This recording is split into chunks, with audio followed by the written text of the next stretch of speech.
দর্শক আসলে আপনারা দেখতে পাচ্ছেন আমি শ্রীলঙ্কা এয়ারপোর্টে আছি। তো আসলে আমাদের বাংলাদেশ থেকে শ্রীলঙ্কা এয়ারপোর্টে ট্রানজিট দেওয়া হয়েছে। আহ, শ্রীলঙ্কা থেকে আবারও চলে যাব আহ, দোহায়, কাতারে। কাতার দোহাতে ইনশাল্লাহ আমরা চলে যাব। দর্শক, আপনাদের জন্য আসলে এই সফর ব্লগগুলি করা, অনেক দূর দূরান্ত থেকে আপনাদের জন্য ইনশাল্লাহ নিয়ে আসবো।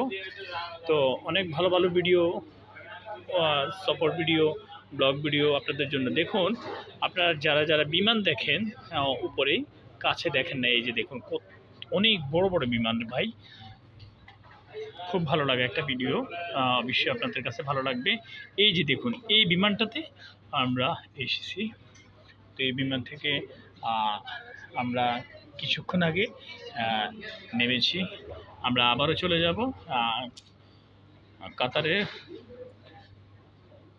আরেকটা কাতারের বিমান চলে আসবে।